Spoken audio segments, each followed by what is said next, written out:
Good morning everyone. আজি মই বনাব লৈছোঁ কঁঠালৰ ৰেচিপি। আপোনালোকে কোনে কোনে কঁঠাল খাই ভাল পায় জনাবচোন। মই কিন্তু বহুত বেছি ভাল পাওঁ। প্ৰথমতে কঁঠালখিনি সৰু সৰুকৈ কাটি লৈছোঁ। ইয়াক লৈ পিনি এতিয়া মই ইয়াক অলপ দেৰি নিমখৰ পানীত তিয়াই থ'ম 10 মিনিটমানৰ কাৰণে। তাৰ পৰা ইয়াত মই কুকাৰত দি দিম। এতিয়া কুকাৰত বেছি হুইচেল নমৰাব, কঁঠালটো বেছি সিজি গ'লে কিন্তু বেয়া লাগিব। ইয়াত এটা হুইচেল মৰাব। তাতে মই দি দিছোঁ কাটি লোৱা কঁঠাল কিপিচ, তাৰ পৰা 4-5টা আলু মই অলপ ডাঙৰ ডাঙৰকৈ টুকুৰা কৰি লৈছোঁ। তাতে মই অকণমান জোখৰ পানী দি দিম। তাত দিম অলপ নিমখ, অলপ হালধি, তাৰপৰা জোখমতে পানী দিম। পানী দি মই কুকাৰটো গেছৰ ওপৰত তুলি দিম। চৰি গাইজ, ভইচ অভাৰ দিওঁতে মোৰ ভইচটো সলনিয়ে হৈ গৈছে। কি কৰিম কি নকৰিমকৈ। এতিয়া মই কুকাৰটো গেছত তুলি দিলোঁ। তাৰ পৰা ইয়াক বেছি সময় নালাগে, 1 বা 2টা চিটি মাৰিলে হৈ যাব। অফ কৰি দিম মই গেছটো। তাৰ পৰা মই ইয়াত দিবলৈ মই মছলাটোতো বনাব লাগিব ন। মছলাটোৰ কাৰণে মই লৈছোঁ কেইটুকুৰামান আদা, 2 ফুটামান নহৰু, শুকান জলকীয়া, লগতে লৈছোঁ 2টামান জালুক, জিৰা। ইয়াত এতিয়া মই অকণমান পানী দি পিনি ধুনীয়াকৈ পেষ্ট এটা বনাই ল'ম। তেতিয়ালৈকে মই কেৰাহীখন আকৌ গেছত তুলি দিম। কেৰাহীখনে মেইন ন, কি কয় ৰাইজ। এতিয়া মই কেৰাহীখন গৰম হোৱালৈকে অকণমান ৰখি দিছোঁ। তাতে কি দিম জানেনে? তাতে দিম এতিয়া মই অলপমান সোৱাদ অনুসৰি মিঠাতেল। ৰাইজ, কঁঠাল মুচি কিন্তু বহুত টেষ্টি, কাৰণ বতৰৰ চব্জি সদায় বতৰত খাব লাগে। এইটো আমি ফল হিচাপেও খাব পাৰোঁ, এইটো আমি চব্জি হিচাপেও খাব পাৰোঁ। আপোনালোকে কোনে কোনে খায় জনাব দেই। বতৰৰ ফল কিন্তু এবাৰ হ'লেও টেষ্ট কৰি চাব। দেখিছেনে, কথা পাতোতে পাহৰিয়ে গৈছিলোঁ। এতিয়া মই গৰম তেলত দি দিছোঁ 2টামান জিৰা আৰু তেজপাত। জিৰা তেজপাতকেইটা গৰম হোৱাৰ পাছতে তাত মই দিম 2টা মিহি মিহিকৈ কাটি লৈছোঁ পিঁয়াজ। পিঁয়াজখিনি ভাজি থাকিম।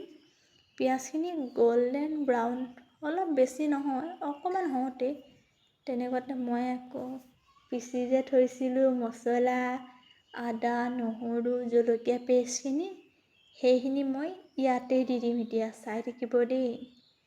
বনাব নাজানো, তথাপি ট্ৰাই কৰিছোঁ ন। শিকাততো মানুহৰ কোনো ভুল নহয়। মানুহে নজনা বস্তু এটা শিকি চাব লাগে, কাৰণ মই ঘৰতে শিকিছোঁ, ক'ৰবাত কম্পিটিশ্যনততো শিকা নাই। ইয়াতে মই দি দিছোঁ এতিয়া নিমখ, ৰং গুড়ি সোৱাদ অনুসৰি, তাৰপৰা দিম জিৰা, ধনিয়া, ৰেড চিলি পাউডাৰ, আৰু এইখিনি মই এতিয়া ধুনীয়াকৈ অকণমান ভাজি লওঁ। এইখিনি ভাজোতে ইয়াতে কি দিম এতিয়া জানেনে? ইয়াতে এতিয়া মই দিম, সেইয়া দেখিছে নাই, আদা নহৰু পেষ্টটো যে মছলা বনাই থৈছিলোঁ সেয়া। এইখিনি কেঁচা কেঁচা গোন্ধটো নোযোৱালৈকে অকণমান ভাজি থাকিম।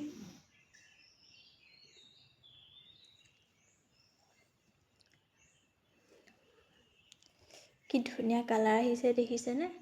তাতে মই এইটো বিলাহী পেষ্টটো দি দিছোঁ। এতিয়া ধুনীয়াকৈ লৰাই থাকিম।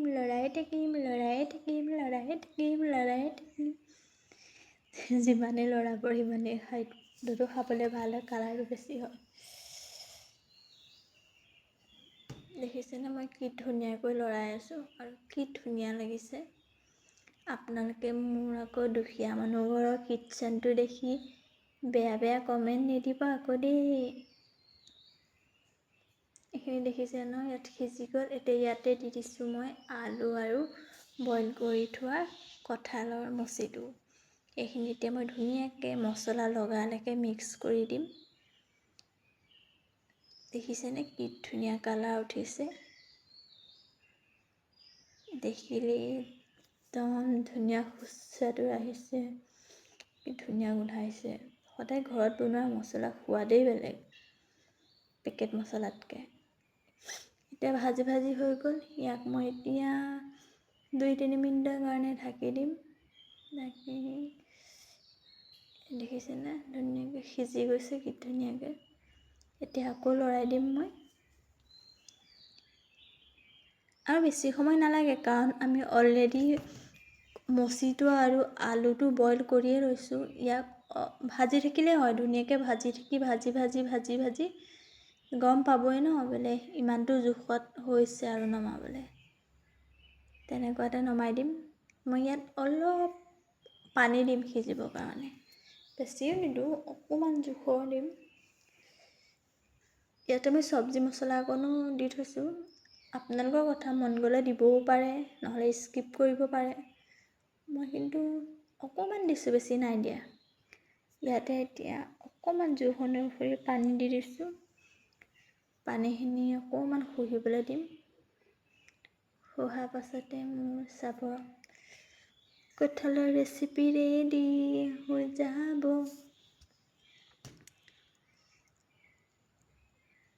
আপোনালোকে মোৰ ভিডিঅ' কোনে কোনে ক'ৰ পৰা চাই কমেণ্ট কৰি জনাবচোন।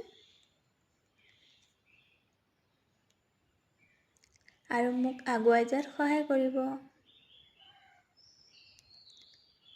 মই কিন্তু এইবাৰ প্ৰথম বনাইছোঁ কুকিং চেনেল ৰেচিপি। ইমান ভাল ভাল ৰেচিপি বনাব নাজানিবও পাৰোঁ, কিন্তু ট্ৰাই কৰিম আপোনালোকৰ মাজলৈ সদায় এটা নতুন নতুন ৰেচিপি দিবলৈ। আপোনালোকে চাব, বনাব, ট্ৰাই কৰিব। আৰু এতিয়া মোৰ বনাই ৰেডি, দেখিছেনে? এইফালে ভাগিনক টেষ্ট কৰিবলৈ কৈছে, মজা হৈছে। যদি ভিডিঅ'টো ভাল লাগিলে তেনেহ'লে লাইক, কমেণ্ট, শ্বেয়াৰ আৰু ছাবস্ক্ৰাইব কৰিব। নেক্সট এটা ভিডিঅ'ত লগ পাই আছোঁ। Bye bye.